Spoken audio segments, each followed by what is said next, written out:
इतिहास लेखन की जो अगला स्रोत है हम उस पर चर्चा करेंगे। वह अभिलेख है, वह जो स्रोत है वह अभिलेख है। इतिहास लेखन का जो एक अन्य स्रोत है जिसको तीसरा स्रोत के रूप में हम देख रहे हैं वह अभिलेख है। अभिलेख का मतलब कि या तो पत्थर पर लिखे हुए जो शिलालेख जिसको आप कहते हैं, जो पत्थर पे लिखे हुए जो कृतियां हैं वो, या बाद के कालों में ताम्र पत्रों पे भी लिखे गए। तो इस तरह से अगर हम अभिलेख की चर्चा करें तो सामान्यतः ये पत्थर पे खुदे हुए थे और अधिकांश अभिलेख जो है पत्थर पे खुदे हुए थे। कुछ अभिलेख ताम्र पत्रों पर भी खुदे थे जो बाद के काल में 100 AD के आसपास, यानी 100 ईस्वी के आसपास की जो स्थिति थी उसके आसपास जो है ताम्र पत्रों पर भी अभिलेख लिखे गए। जो सबसे बड़ी बात है, अभिलेख एक ऐतिहासिक दस्तावेज है और इसको आधार बनाकर इतिहास का लेखन किया जाता है। अब अभिलेखों के अध्ययन को हम लोग क्या कहते हैं? स्टडी ऑफ जो अभिलेख है उसको हम लोग एपिग्राफी कहते हैं। EPIGRAPHY। पूछा जा सकता है कि अभिलेखों के अध्ययन करने वाले शास्त्र को क्या कहते हैं? तो एपिग्राफी कहते हैं। और जो सबसे प्राचीन अभिलेख अब तक के जो प्राप्त है भारत में वह हड़प्पा संस्कृति की मुहरें हैं, सील्स हैं, जिसपे भाव चित्रात्मक लिपि में, है ना, पिक्टोरियल लिपि में जो है लिखा हुआ, जिसको अभी तक पढ़ा नहीं जा सका है। तो आपसे पूछा जा सकता है कि सबसे प्राचीन अभिलेख कौन है? तो आप क्या बताएंगे? सबसे प्राचीन अभिलेख जो हड़प्पा संस्कृति की मुहरें हैं, यानी हड़प्पा सभ्यता के खुदाई के दौरान जो उसके साइड से जो मुहरें प्राप्त हुई हैं, जहां से वो जो मुहरें हैं वही सबसे प्राचीन अभिलेख के रूप में देखे जाते हैं। और अगर हम अभिलेखों तथा अन्य जो दस्तावेज हैं प्राचीन साहित्य के, प्राचीन इतिहास के, हम उन तिथियों का, अगर उन पर जो तिथियां अंकित हैं उसका अध्ययन करते हैं, इसको हम पैलियोग्राफी कहते हैं। PALEOGRAPHY। तो पैलियोग्राफी और इपिग्राफी में अंतर क्या है कि अभिलेखों के अध्ययन को इपिग्राफी कहते हैं, जबकि अभिलेखों पर दर्ज जो तिथियां हैं या अन्य दस्तावेजों पर दर्ज जो तिथियां हैं, डेट्स हैं, अगर हम उसका स्टडी करते हैं तो उसको पैलियोग्राफी के नाम से जानते हैं। अगर हम बात करें तो अभिलेखों के प्रकार के बारे में हम चर्चा करें तो 3 प्रकार से इसको जो मैंने 3 कैटेगरी में बांटा है। पहला राज्यादेश या शासनादेश, जिससे संबंधित जो अभिलेख होते हैं वह पहला कैटेगरी है। दूसरा जो कैटेगरी है वह है अनुष्ठानिक अभिलेख, यानी धार्मिक और सामाजिक कार्यों से संबंधित जो अभिलेख हैं उसको हम लोग अनुष्ठानिक अभिलेख के रूप में जानते हैं। तीसरा है प्रशस्तियां, है ना। प्रशस्तियां यानी किसी भी राजा के गुण में उसके गुणगान के लिए जो बखान की जाने वाली जो अभिलेख है उसको हम लोग प्रशस्तियां कहते हैं। इसमें राजा के गुणों का बखान किया जाता है, उसके जय का बखान किया जाता है। और इसका सबसे प्रसिद्ध उदाहरण है समुद्रगुप्त की जो प्रयाग प्रशस्ति है, यानी प्रयाग, अभी का जो प्रयाग है जिसको पहले इलाहाबाद था, प्रयाग हो गया है, तो प्रयाग में जो समुद्रगुप्त की प्रशस्ति पाई गई है वह सबसे प्रसिद्ध है। तो आपसे सवाल बन सकता है कि प्रयाग प्रशस्ति किससे संबंधित है? आप क्या बताएंगे? प्रयाग प्रशस्ति समुद्रगुप्त से संबंधित है, प्रशस्तियों का सर्वश्रेष्ठ उदाहरण है। अगर हम राज्यादेश से संबंधित अभिलेखों की बात करें तो सबसे जो प्रमुख अभिलेख हैं वह अशोक के अभिलेख हैं। और अशोक ने जो है कई अभिलेख लिखवाए थे और उसमें राज्यादेश जारी किया था।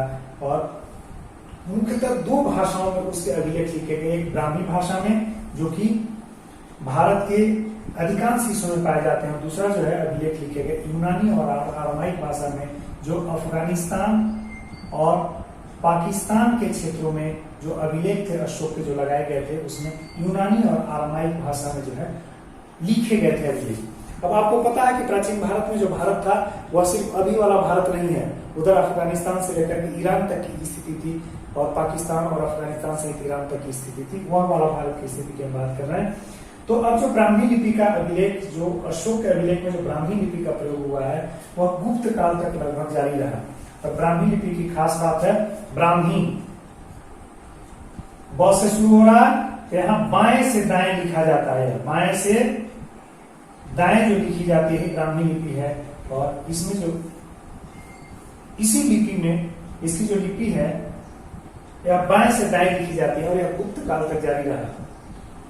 14वीं शताब्दी की बात है, 1300 से लेकर के 1400 के बीच में जब दिल्ली में फिरोज शाह तुगलक था तो उसने मेरठ और टोपरा में उसे अशोक के 2 अभिलेख प्राप्त हुए थे। मेरठ उत्तर प्रदेश में, टोपरा हरियाणा में है। और उस अभिलेख को फिरोज शाह तुगलक ने जो है क्या किया था, उठा करके दिल्ली लाया था और दिल्ली में स्थापित करा। उसे पढ़वाने की काफी कोशिश की, लेकिन इस ब्राह्मी लिपि को उस समय पढ़ा नहीं जा सका। लेकिन इस लिपि को पढ़ने का जो है प्रथम बार जो सफलता मिली पहली बार वो 1837 में 1837 में जेम्स प्रिंसेप को मिली। जेम्स प्रिंसेप जो ईस्ट इंडिया कंपनी में बतौर कर्मचारी काम करता था, उसको मिली। इस तरह से अगर आपसे एक सवाल बने कि अशोक की जो अभिलेख थे जो ब्राह्मी लिपि में लिखे गए थे, उसको पढ़ने की जो प्रथम पहली बार सफलता किसको मिली, तो आप जेम्स प्रिंसेप मारेंगे, 1837 में मिली थी। और कौन कौन 2 अभिलेखों को जो है फिरोज शाह ने उठा करके दिल्ली लाया था, जो कि एक मेरठ में प्राप्त हुआ, दूसरा टोपरा में प्राप्त हुआ, तो उसको उठा करके दिल्ली लाया था। दूसरे प्रकार के जो अभिलेख हैं वह आनुष्ठानिक अभिलेख हैं, वह बौद्ध और जैन धर्म से संबंधित या अन्य जो सामाजिक कार्य हैं उस समय के जो भी धर्म थे, जो अनुष्ठान थे, उससे संबंधित जितने भी तरह के, चाहे वो मूर्तियों पर अंकित किए गए, मंदिरों पर अंकित किए गए, या प्रस्तर पर अंकित किए, या फलकों पर अंकित किए गए, तो ऐसे जो अभिलेख थे इसको आनुष्ठानिक अभिलेख के नाम से जाना जाता है। जैसे वो भगवान बुद्ध की जातक की कथाएं शिलापट्टों पर, गुहा जो बौद्ध विहार है वहां पे लिखे गए, कई जगह शिलापट्टों पे लिखे गए, बुद्ध की मूर्तियों पर भी उकेरे गए, तो इसको हम लोग जो अनुष्ठानिक अभिलेख के रूप में जानते हैं।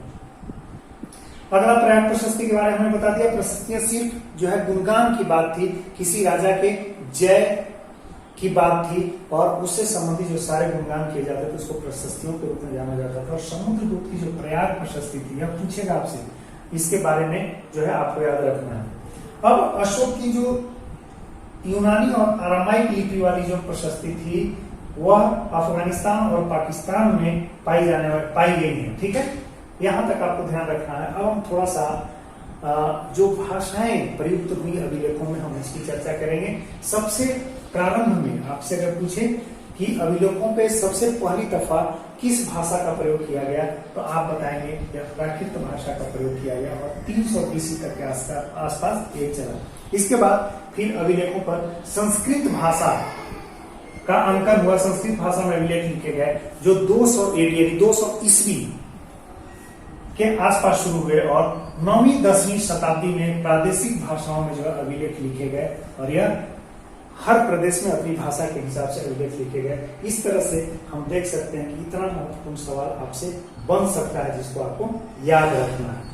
यहाँ आप देख सकते हैं कॉर्पस इंस्क्रिप्शनम इंडिकेरम, यह एक नाम है जो कि बुक की श्रृंखला है। मौर्य काल के बाद मौर्योत्तर काल और गुप्त काल तक के जो अभिलेख हैं, अभिलेखों पर जो अंकित मटेरियल है उसको एक किताब के रूप में प्रकाशित किया गया है जिसका नाम है कॉर्पस इंस्क्रिप्शनम इंडिकेरम।